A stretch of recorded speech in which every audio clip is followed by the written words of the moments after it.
بسم اللہ الرحمن الرحیم۔ السلام علیکم۔ 28 اگست 2020 بروز جمعہ سعودی عرب کی خبروں کے ساتھ آپ کی خدمت میں حاضر ہیں۔ ممنوعہ اوقات میں مزدوروں سے کام کرانے پر 1200 چالان۔ وزارت افرادی قوت سماجی بہبود کی جانب سے ممنوعہ اوقات میں مزدوروں سے کام لینے کے قانون کی خلاف ورزی پر 1248 چالان کیے گئے۔ قانون کے مطابق موسم گرما میں دوپہر 12 سے دوپہر 3 بجے تک مزدوروں سے کام کرانے پر پابندی عائد ہے۔ اس ضمن میں وزارت افرادی قوت کی جانب سے خصوصی ٹیمیں تشکیل دی جاتی ہیں تاکہ قانون پر عمل درآمد کو یقینی بنایا جا سکے۔ اخبار 24 کے مطابق وزارت افرادی قوت نے توجہ دلائی کہ دھوپ میں دوپہر کے وقت ڈیوٹی لینا منع ہے۔ خلاف ورزی پر فی کارکن 13,000 ریال جرمانہ مقرر ہے۔ وزارت افرادی قوت نے خراب موسمی حالات میں ضروری احتیاطی تدابیر کے بغیر ڈیوٹی لینے پر بھی پابندی لگا رکھی ہے۔ اس کی خلاف ورزی پر بھی فی کارکن 3,000 ریال کا جرمانہ ہے۔ دریں اثنا وزارت افرادی قوت کی جانب سے ایسے اداروں کو متنبہ کیا گیا کہ قانون پر سختی سے عمل درآمد کیا جائے۔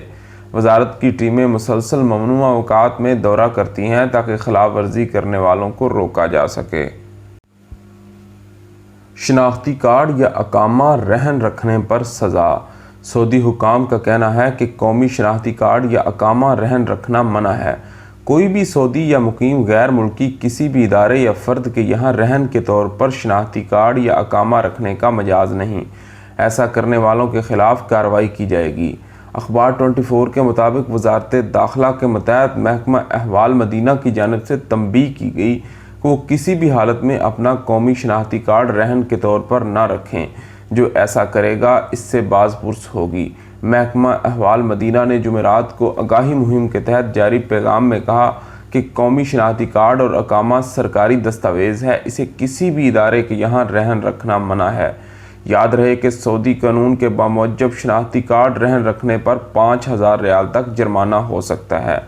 محکمہ پاسپورٹ بار بار تنبیہ کرتا رہا کہ کوئی بھی غیر ملکی اقامہ کارڈ جیسے حویہ مقیم کہا جاتا ہے کسی کے یہاں بھی رہن کے طور پر نہیں رکھا جا سکتا۔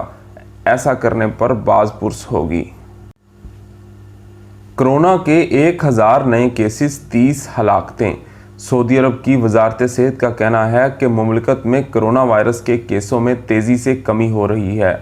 گزشتہ 24 گھنٹے کے دوران مختلف شہروں میں کووڈ-19 کے مصدقہ کیسز کی تعداد 1,019 رہی۔ اب تک سعودی عرب میں کرونا کے مجموعی کیسز 3,11,855 تک پہنچ چکے ہیں، جبکہ ایک ہی دن میں مختلف شہروں میں کووڈ-19 سے 30 افراد ہلاک ہوئے ہیں۔ کرونا وائرس سے مجموعی طور پر اب تک 1,310 افراد ہلاک ہو چکے ہیں۔ وزارت صحت کا کہنا ہے کہ کووڈ-19 سے صحت یابی کا تناسب بھی بڑا ہے۔ ایک دن میں 1,310 افراد صحت یاب ہونے کے بعد اب تک اس وبائی مرض سے 2,86,255 افراد شفا یاب ہو چکے ہیں۔ وزارت صحت کے ٹویٹر پر بتایا گیا کہ مملکت کے مختلف شہروں میں کرونا کے 1,582 مریضوں کی حالت نازک ہے، جبکہ انتہائی نگہداشت کے یونٹ میں رکھا گیا ہے، جبکہ 21,815 افراد کی مجموعی صورتحال بہتر ہے۔ ان کا علاج مختلف شہروں میں قائم قرنطینہ سینٹر اور آئسولیشن وارڈ میں کیا جا رہا ہے۔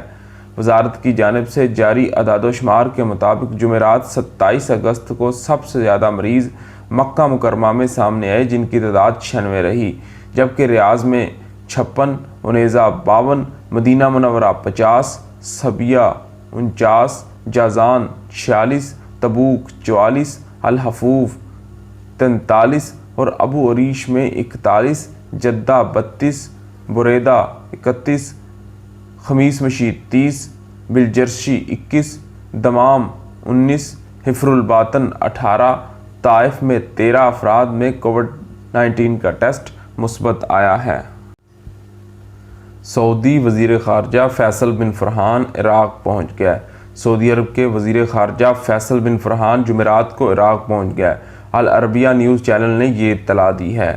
عراق کے وزیر اعظم مصطفیٰ الکاظمی نے سعودی وزیر خارجہ کا استقبال کیا۔ اس سے قبل عراق کے وزیر داخلہ عثمان الغنیمی نے سعودی عرب کے سفیر عبدالعزیز الشمری سے ملاقات کی۔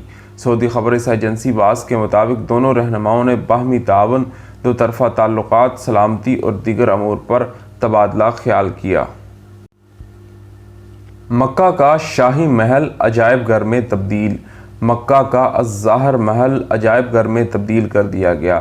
یہاں تاریخ کے مختلف ادوار کے نوادرات اور تاریخی اشیاء رکھی گئی ہیں۔ اخبار 24 کے مطابق تاریخی ورثے کے ادارے کا کہنا ہے کہ بانی مملکت شاہ عبد العزیز نے 1365 ہجری میں قصر الظاہر تعمیر کرنے کا فرمان جاری کیا تھا۔ محل کی تعمیر میں 7 برس لگے تھے۔ شاہ عبد العزیز جب بھی مکہ آتے تو اسی محل میں قیام کیا کرتے تھے۔ یہاں وہ مختلف مسلم ملکوں سے حج پر آنے والے وفود کی ملاقات بھی کیا کرتے تھے۔ قصر الظاہر کو شاہی مہمان خانے کی جانب سے 1378 ہجری میں وزارت تعلیم کے حوالے کیا گیا۔ وزارت نے اسے الظاہر مڈل سکول بنایا تھا۔ 1398 تک یہاں سکول قائم رہا، پھر اسے عجائب گھر اور آثار قدیمہ کے ادارے کی تحویل میں دے دیا گیا۔ اصلاح و مرمت کے بعد محل کو تاریخی عجائب گھر بنا دیا گیا۔ الظاہر محل 2 منزلہ اور متعدد ہالوں پر مشتمل ہے، جن میں سعودی عرب کی تاریخ، مکہ مکرمہ کے آثار قدیمہ، اسلامی تاریخ کے مختلف ادوار کے تاریخی تحائف سجائے گئے ہیں۔ علاوہ ازیں یہاں سیرت مبارکہ سے متعلق معلومات بھی خوبصورت انداز میں پیش کی گئی ہیں۔ ابہا ایئرپورٹ انٹرنیشنل ہوائی اڈے میں تبدیل۔ ابہا ایئرپورٹ کو بین الاقوامی ہوائی اڈے کا درجہ دے دیا گیا۔ اس حوالے سے سول ایوی ایشن کی جانب سے مطلوبہ انٹرنیشنل ایئرپورٹ کا لائسنس بھی جاری کر دیا گیا ہے۔ سبق ویب سائٹ کے مطابق محکمہ شہری ہوابازی کی جانب سے جمعرات کو ٹویٹر پر جاری بیان میں کہا گیا کہ ابہا ایئرپورٹ پر دنیا بھر سے بین الاقوامی پروازیں اتر سکیں گی اور یہاں سے دنیا بھر کے لیے پروازیں روانہ ہو سکیں گی۔ شہری ہوابازی کی عالمی تنظیم ICAO نے بین الاقوامی ہوائی اڈہ بنانے کے لیے جو معیار اور ضوابط مقرر کر رکھے ہیں وہ سب ابہا ایئرپورٹ پر فروری 2023 تک نافذ کر دیے جائیں گے۔ لگژری کروز آج سیاحتی سفر کا آغاز کرے گی۔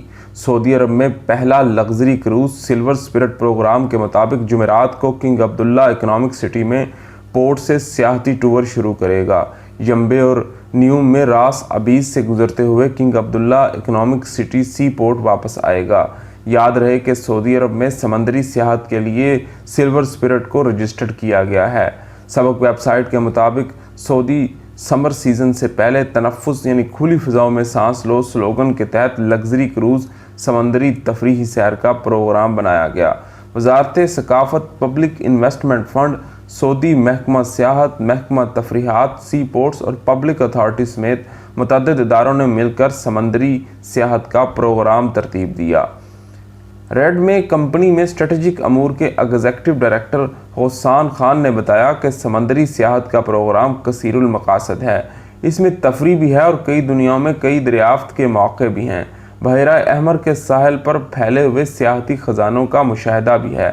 سلور سپرٹ سے سمندری سیر پر آنے والے بحیرہ احمر کے جزیرے، ساحل اور سحر افریز قدرتی مناظر سے لطف اندوز ہوں گے۔ صحرا میں دنیا کا سب سے بڑا قومی جنگل۔ سعودی عرب میں محفوظ قومی جنگل عروق بنی معارض ریت کے سب سے بڑے سمندر پر قائم ہے۔ یہ ربیع خالی کے مغربی حصے میں ہے۔ 12,787 مربع کلومیٹر کے رقبے پر براعظم ایشیا میں واحد قومی جنگل ہے جو صحرا میں قائم کیا گیا ہے۔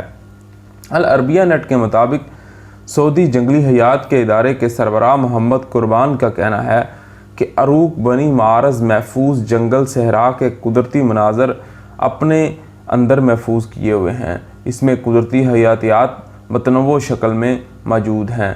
محمد قربان نے بتایا کہ عروق بنی معارض ریت کے لمبے ٹیلوں سے آباد ہے۔